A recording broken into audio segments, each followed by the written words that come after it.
नीतीश कुमार ने जब इस विद्यालय को बनवाया होगा तो सोचा होगा कि इस विद्यालय में बच्चे पढ़ेंगे जिनका भविष्य बनेगा। विद्यालय के अंदर पानी घुसा हुआ है और कोई भी देखने वाला नहीं है। यहाँ अकेले हम बैठकर चिल्ला रहे हैं। शायद यहाँ के नेताओं को, यहाँ के मंत्रियों को, यहाँ के विधायकों को इस बात की सुध लग जाए कि बाढ़ का आना बिहार की नियति नहीं है, उनकी गलती है। कौन तय करेगा कि इस विद्यालय का जिम्मेदार कौन है जो डूब गया?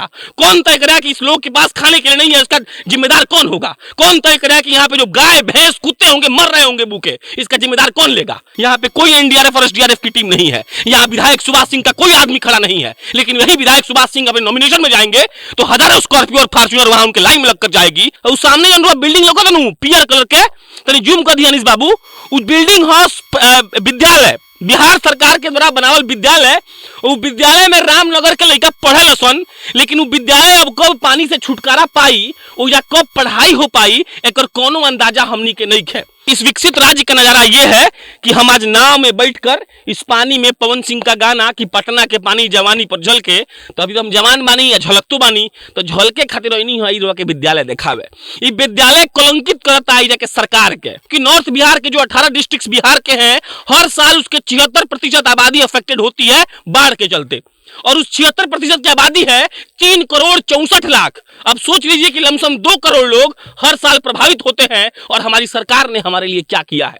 खुश मत होइएगा, चश्मा इसलिए नहीं पहने हैं कि बहुत आपको दिखा सके कि हम सुंदर दिखते हैं, इसलिए पहने हैं कि सीधा दुपहिया में पड़ रहा है और नाव पर बैठे हैं। बैठे वाले पीछे 2 दोस्तों ने कहा कि कौआ अभी बैठा तारा, तो हम कहनी कि पिछला बार में तो एसडीआरएफ के टीम के संगे बरौली घूमे गए रहनी, ए पारी कोनो टीम नहीं खे आई। हमनी के बिहार के नियति ऐसन बा कि वो मोबाइल उठा के देखावा अनिश, अब समझावा कि हमनी कौन से नियति से गुजरत आनी सन, आ कौन ही पानी में हम बानी। वो गोपालगंज जिला के रामनगर गांव है, एक जैसे 5-10 किलोमीटर हुई हमनी के माननीय विधायक सुभाष सिंह जी के घर।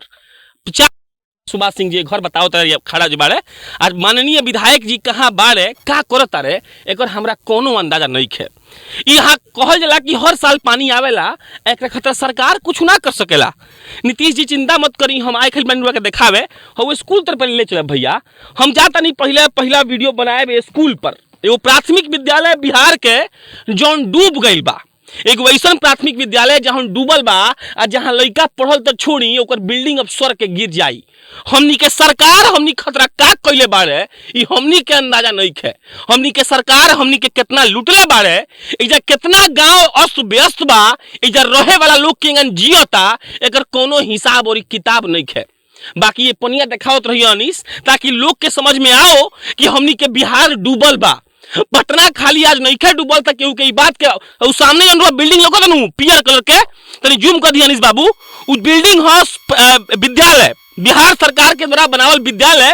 वो विद्यालय में रामनगर के लड़का पढ़ल सन, लेकिन वो विद्यालय अब कब पानी से छुटकारा पाई, वो या कब पढ़ाई हो पाई, एक कोनो अंदाजा हमनी के नहीं है।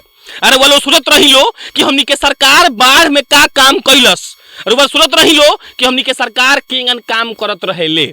अब नमस्कार, हमार नाम प्रशांत राय है, अरे वह सभे के जनता जंक्शन देखत बानी। इतना चिल्ला के बाद नाम एक खतरा बता देनी है, ताकि वह जहन में घुस जाओ कि बिहार जब डूबेला तो कोनो छोट मोट पत्रकार जाके इहो देखावे के कोशिश करेला इन नौवा पर बैठ के। जो नौवा पर हमनी के बैठल बानी सन, नौवा सरकार नहीं खेदेले, ई नाव पर्सनल नाव है केहू के, जेकर पैसा हम पे करेब तो भाई साहब हमरा के घुमाई हन। लेकिन हम कहनी है कि कम से कम देखावल तो बहुत जरूरी बा। यही खतरा कि कोनो बड़का शहर जब डूबेला तो लोग के अंतरात्मा अंदर से जाग जाला। यही खतरा कि अगर हमनी के ये चीज ना देखाएब सन तो वर्किंग समझ में आई कि पूरा बिहार डूबता, लेकिन केहू देखे वाला नहीं है। कल हम एगो रिसर्च करते रही तो मालूम पड़ल कि एगो रिसर्च कहता कि हर साल माने कि नॉर्थ बिहार, मतलब कि नॉर्थ बिहार के जो 18 डिस्ट्रिक्ट बिहार के हैं, हर साल उसके 76% आबादी अफेक्टेड होती है बाढ़ के चलते। और उस 76% की आबादी है 3,64,00,000। अब सोच लीजिए कि लमसम 2 करोड़ लोग हर साल प्रभावित होते हैं, और हमारी सरकार ने हमारे लिए क्या किया है। ये सब भाषण सुनत रहलो, आ तनी फुटेज दिखावत चलो। सामने विद्यालय आ गई बा, आ तब नीतीश जी के, तब यहाँ के विधायक सुभाष सिंह जी से सवाल बा कि सर, आप लोगों ने यहाँ एसडीआरएफ और एनडीआरएफ का एक नाव देना भी उचित नहीं समझा क्या? और तब आप भाषण देंगे कि हमने तो बहुत शानदार काम किया है इस देश को सुधारने के लिए, इस राज्य को विकसित करने के लिए। इस एकदम सामने लेके चलिएगा भैया स्कूल के, कोई दिक्कत नहीं ना है।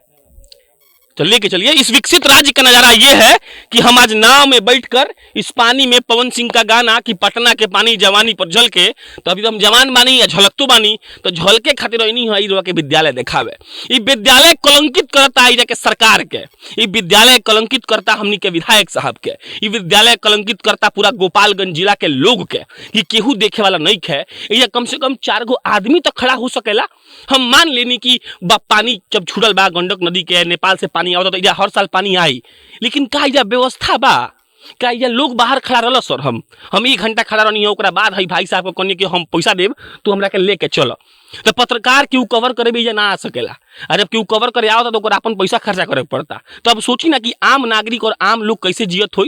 बाकी अब स्कूल फिर देखाव, ये स्कूल है, गौर से देखिए इस स्कूल को। नीतीश कुमार ने जब इस विद्यालय को बनवाया होगा तो सोचा होगा कि इस विद्यालय में बच्चे पढ़ेंगे जिनका भविष्य बनेगा। विद्यालय के अंदर पानी घुसा हुआ है और कोई भी देखने वाला नहीं है। यहाँ अकेले हम बैठकर चिल्ला रहे हैं, शायद यहाँ के नेताओं को, यहाँ के मंत्रियों को, यहाँ के विधायकों को इस बात की सुध लग जाए कि बाढ़ का आना बिहार की नियति नहीं है, उनकी गलती है। खांसी है तो मत समझिए कोरोना हुआ है। बड़का धूपा में जब बोलते हैं ना तो गलबा खराश हो जाता है। बाकी इस विद्यालय को दिखाते रहिए अनीश। इस विद्यालय में, जिस विद्यालय में बिहार के भविष्य पढ़कर बड़े होंगे, उस विद्यालय की ऐसी स्थिति किसने की?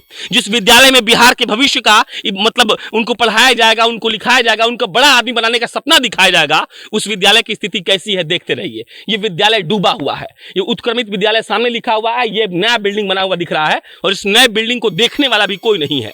यहाँ पे कोई एनडीआरएफ और एसडीआरएफ की टीम नहीं है। यहाँ विधायक सुभाष सिंह का कोई आदमी खड़ा नहीं है। लेकिन वही विधायक सुभाष सिंह अपने नॉमिनेशन में जाएंगे तो हजारों स्कॉर्पियो और फॉर्च्यूनर वहां उनके लाइन में लगकर जाएगी और देखेगी कि देखिए हमारे विधायक साहब आए हुए हैं। इस तस्वीर को दिखाते रहिए अनीश जी। और उसके बाद ये पोल दिखाइए, ये इलेक्ट्रिसिटी का पोल डूबा हुआ है, यहाँ बिजली का काम हुआ है और ये पोल फिर बर्बाद हो जाएगा, कोई देखने वाला नहीं होगा। और हम ये कहेंगे कि प्राकृतिक आपदा के चलते बिहार बर्बाद हो गया। यहाँ कितने गांवें होंगी, कितने लोग होंगे, सड़कें सारी बर्बाद हो गई, लेकिन हमने कभी ऐसा इंतजाम नहीं किया कि सब कुछ ठीक हो जाए। अब दिखाइए एक पूरा बिल्डिंग डूब गया है, पूरा बिल्डिंग का बिल्डिंग डूबा हुआ है और यहाँ कोई देखने वाला नहीं है। और हम कहते हैं कि हमारा बिहार तो तरक्की कर रहा है। ऐसी तरक्की नहीं चाहिए सर, और ऐसे मुख्यमंत्री भी नहीं चाहिए जहां मुख्यमंत्री लोगों को मरने के लिए छोड़ दे, विद्यालय का पूरा भवन डूबा हुआ हो और हम ऐसा कह रहे हैं कि नहीं सब कुछ तो ठीक है। कहां ठीक है सर? अगर ठीक रहता तो इतना तकलीफ में यहां लोग तो नहीं रहते ना। अगर ठीक रहता तो सब कुछ बढ़िया से हो रहा होता, और अगर ठीक रहता तो ऐसी तकलीफ का सामना यहाँ के लोगों को नहीं करना पड़ता। अब आप सोचते रहिए, इस पानी को देखकर इतना अंदाजा लगाइए कि हमारी सरकारों ने कितने बांध पर काम किए हैं, और अगर बांध पर सही तरीके से काम किया होता तो कैसा हुआ होता। ये विद्यालय है, ऐसा विद्यालय जो टूटा हुआ है, जो डूबा हुआ है, और इस डूबे हुए विद्यालय को देखने के लिए कोई नहीं है। यहाँ पर ना मुख्यमंत्री का कोई आदमी है, न यहाँ विधायक ने किसी आदमी को भेजा है, न यहाँ पर आपदा विभाग ने किसी आदमी को भेजा है, और हम भाषण देंगे कि हमारा बिहार सुधर गया। बताइए ना, क्यों नहीं चिल्लाए हम, क्यों नहीं बोल से बोले हम, क्यों नहीं लालच भेजे सबको हम? ये मेरा काम है भेजना, और हम अपना काम कर रहे हैं। इस विद्यालय का टूटना, इस विद्यालय का डूबना और यहाँ के लोग का मतलब बर्बाद होना, ये किसके जिम्मे जाएगा? बताइए, ये जिम्मा किसका होगा? कौन तय करेगा कि इस विद्यालय का जिम्मेदार कौन है जो डूब गया? कौन तय करेगा कि इस लोग के पास खाने के लिए नहीं है, इसका जिम्मेदार कौन होगा? कौन तय करेगा कि यहाँ पे जो गाय भैंस कुत्ते होंगे, मर रहे होंगे भूखे, इसका जिम्मेदार कौन लेगा? लेकिन हमारे पास इस बात का कोई जवाब नहीं है। हमने कभी इतना अपने बिहार को इस लायक समझा ही नहीं कि हमारा बिहार सही हो जाए। जानबूझकर इस पूरे मतलब नाव को उस विद्यालय के पास लेवा के जा रहे हैं ताकि आपको ये बता सके और समझा सके कि जिस विद्यालय पर हमें गर्व होना चाहिए वो विद्यालय आज डूबा हुआ है। ऐसा डूबा हुआ है कि कोई उसको देख नहीं सकता है, और हम कहते हैं कि हम विकसित हो गए। ऐसा विकास हमको नहीं चाहिए सर। ऐसा विकास जहां हम लोग बर्बाद हो जाए, ऐसा विकास हमें नहीं चाहिए। ऐसा विकास जहां किसी राज्य के, किसी सूबे का विद्यालय डूब जाए और वहां सरकार का कोई नुमाइंदा ना हो, यहाँ आपदा विभाग का कोई मतलब दूर दूर तक नहीं दिख रहा है कोई नाव हमको, तो सोचिए ना कि कैसे जी रहे होंगे यहाँ के लोग, और सोचिए ना कैसे हो रहा होगा सब कुछ। और ये है हमारा क्या बोले विद्यालय, जिस विद्यालय में बच्चों का भविष्य लिखा जाएगा। इस भविष्य को आपने बर्बाद किया है नीतीश कुमार और यहाँ के गोपालगंज के मंत्री लोग, यहाँ के नेता लोग, और वो छुटभैये नेता जो जीतते हैं, नॉमिनेशन में जाते हैं, लेकिन यहाँ आकर कुछ नहीं करते हैं। ये पानी में डूबा हुआ विद्यालय इस बात का सबूत है कि हमारी सरकारों ने सिर्फ हमें लूटने का काम किया है। बंद कर रहे हैं, गोपालगंज के बाढ़ को दिखाते रहेंगे, बताते रहेंगे आपको कि इस डूबे हुए बिहार को कोई भी देखने वाला नहीं है, और आपने सिर्फ यहाँ पे सुनियोजित तरीके से लूटा है और बर्बाद किया है। मेरा नाम प्रशांत राय है, आप जनता जंक्शन देख रहे थे। बहुत बहुत धन्यवाद।